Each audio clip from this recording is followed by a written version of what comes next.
রব বলে যে বান্দা আমি আছি তো, তোর এত টেনশন করার দরকার কি? সুবহানাল্লাহ।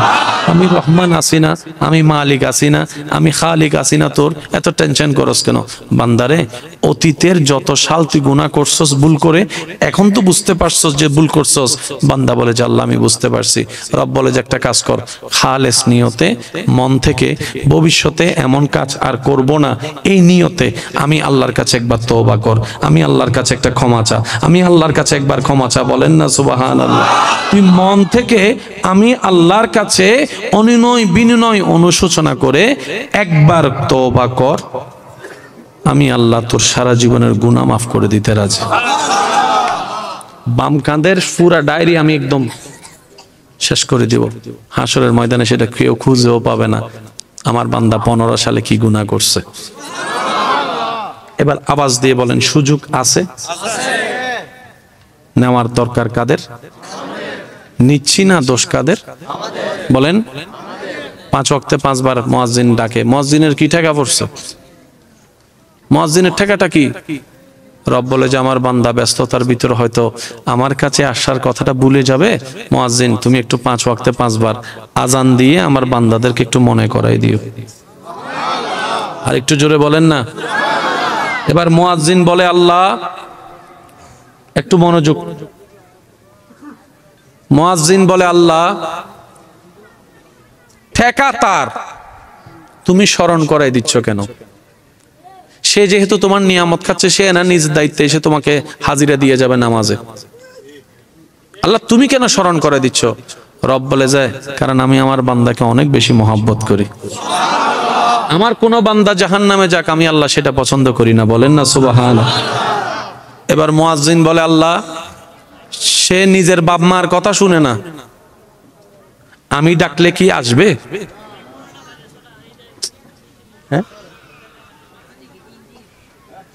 একবার বলি আলহামদুলিল্লাহ। মনোযোগ আছে ভাইয়া? শেষ ভালো যার সব ভালো তার। মুয়াজ্জিন বলে আল্লাহ সে নিজের বাপ মার ডাক শুনে না, আমি ডাকলে কি আসবে? রব বলে যে সেটা আমি জানি, সেজন্য তুই নিজের থেকে ডাকিস না, তুই আমার নামটা ধরে তাকে ডাক।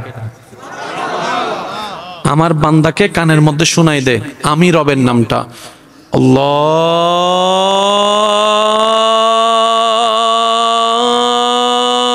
আকবার, আল্লাহু আকবার। কার নাম? মুয়াজ্জিন আল্লাহর নামটা শোনাই দিয়েছে আমাদেরকে। মুয়াজ্জিন বলে আমি ডাকতেছি না, যে আল্লাহ তোকে রিজিক দেয় ওই আল্লাহর দরবার থেকে ডাকটা আসছে। সুবহানাল্লাহ। যে রহমান তোকে রহমত করে ওই রহমানে তোকে ডাকতেছে। আর একটু জোরে বলি না সুবহানাল্লাহ।